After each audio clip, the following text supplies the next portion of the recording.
Hey guys, it's the Cheerful Tram here, and today I have something big to show you.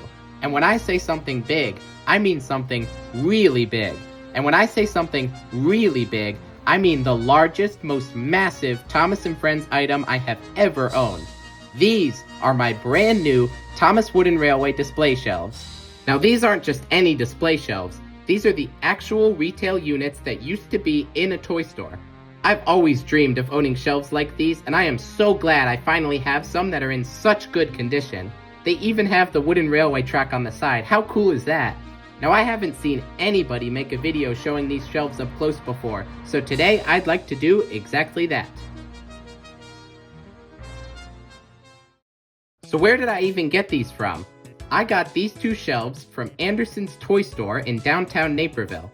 Since they closed down recently, they were looking to sell all their shelves. Fortunately, I knew someone who worked at the store, so they called me up and reserved the Thomas shelves for me.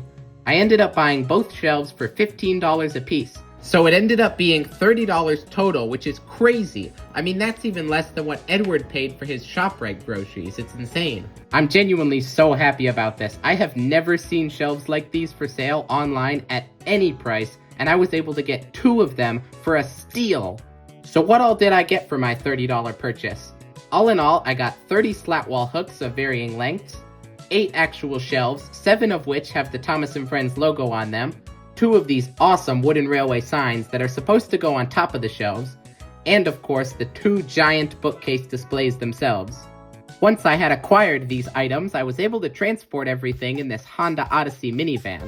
It fit the shelves quite well and also allowed me to play with some engines on the track, which was definitely quite fun.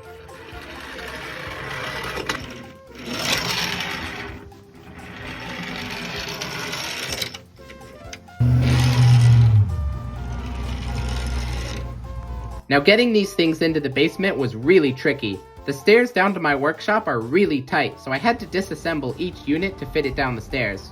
Basically, these nail-like things hold each part of the frame together. It's easy enough to pry the frame apart, however this leaves you with a lot of nails sticking out which won't easily go back in. I found the best way to get around this was to just pull the nails out using a hammer and some pliers. Once all the parts were transported downstairs, I replaced these nails with wood screws. They hold the frame together really well, while also not looking too out of place. I think replacing these nails with screws will end up being a really good long-term decision, as it will allow me to easily disassemble and transport the shelves again if I ever need to. Now when I describe it like that, it seems pretty straightforward, but I was genuinely at this for hours trying to get these things assembled and set in place. Huge thanks to my family who helped me move the shelves. I wouldn't have been able to do it without their help, so huge thanks to everybody who helped me out with this project. But yeah, that is basically how I got these shelves. It's a pretty great story, I think, but with that all said, we can go and take a look at the actual display itself. Let's start by taking a look at these signs, because they are super cool. They unfortunately have some sun damage, but thankfully they're double-sided so I can just flip them around. Here's what they looked like brand new, and they really do look fantastic. I love the old wooden railway logo on this one. It's just so cool having that classic logo on a sign this big. You can see also there are these connectors at the bottom here. These are supposed to attach to the tops of the shelves, but my ceiling is too short to fit them up there. I'll have to find another place to put them, but I'm sure wherever they end up, they're going to look amazing in my workshop. Alright, now it's time to take a look at the actual display itself. We can take a look at the shelves first, and then I'll give you a tour of what all I put on them. I've got one shelf directly behind my workbench, and another one to the left of it next to the layout. First off, these things are absolutely massive. They come in at a whopping 6 foot 11 inches tall and 4 feet wide. It's insane. I already mentioned the wooden railway track on the side, which is awesome, but other than that, they really are just wooden bookcases. They've got the Thomas shelves with the logos on them, and that's pretty much it. Oh yeah, they have the slat wall hooks at the back. Those are a pretty nice feature, as you'll see in a minute. A major benefit of having a display this big is that I can now fit the larger merch items that were previously too big for my shelf. You can see here I was able to fit both the Trackmaster Action Canyon box and the Lionel G-Scale Thomas with ease. I previously had the Action Canyon box on top of the old shelf, and this is the first time I've been able to display the G-Scale Thomas, which I am super happy about because this box looks sweet.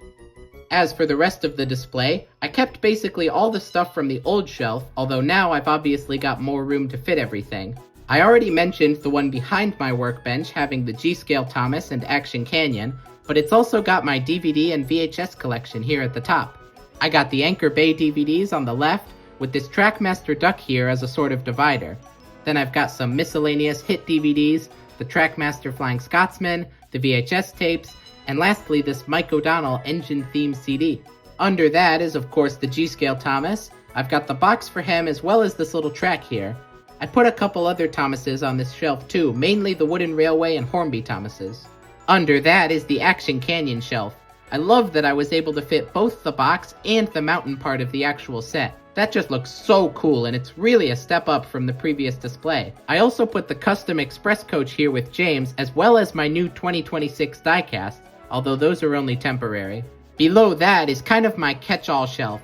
Lots of random things down here. We've got the Minis Bowl, a Wooden Railway Bowl, my Better View for Gordon diorama, Talking Toby, a sticker book, basically just all the stuff that wouldn't fit anywhere else. I especially like this sealed Trackmaster Duck and 80th Anniversary Thomas. They look super cool hanging on those slat wall hooks. I should mention that this is the one shelf that doesn't have the Thomas logo on it, so I tried to hide it behind the sign here. But yeah, that's pretty much all that's on that shelf. Let's take a look at the other one, which has quite a bit going on. Starting off with the top shelf, this is where I've got all my classic Shining Time Station era merchandise. I got the classic Big Loader on the left, some boxed Ertles, once again on those nice slat wall hooks. We've also got some board games, some boxed gold rails, a book, a pencil case, and even though he's not a classic era item, I put the Tiny Toby up here because I like him a lot. Below that is where all the Wooden Railway stuff is. These are Wooden Railway shelves after all, so I had to have plenty of space dedicated to them. The first shelf has all my boxed items. I have quite a lot of these, which I got from an estate sale a couple years ago. We got some track packs, 2 versions of the fire station, the Echo Tunnel, the Lighthouse Bridge with Bulstrode, and a copy of both Rosie and Spencer. I made sure to put lots of unboxed engines here too, which I think gives it a really fun look. Under this shelf, I've kind of got a little mini Wooden Railway layout. It's a bit hard to see due to the shadow, but I was able to fit the sheds, Cranky, Knapford Station, the suspension bridge, and of course, plenty of engines. I'm a really big fan of both of these shelves. Having these toys on the same kind of shelf they would have been sold on is super cool. Below that though is even more engines. I've got these tracks here for my HO model engines.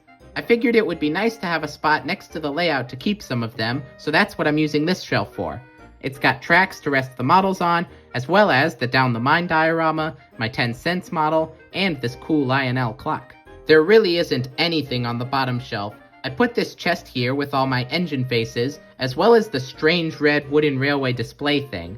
The new shelves are too thick, so now I have nowhere to put it. There's also the other sign down here, but I'd like to find a better place for that in the future. But yeah, that's pretty much everything that's on these shelves, and really everything in my collection. I really am so incredibly happy to own these shelves. It's so cool to have my collection on a piece of Wooden Railway history like this. To have something so rare and unique holding my whole collection is really spectacular. I can't wait to continue using these shelves, and I really hope you enjoyed seeing them. If you watched all the way till this point, thank you so much. I am so happy to be able to share my hobby with you. But with that all said, I've been the Cheerful Tram, and I will see you in the next one. Bye!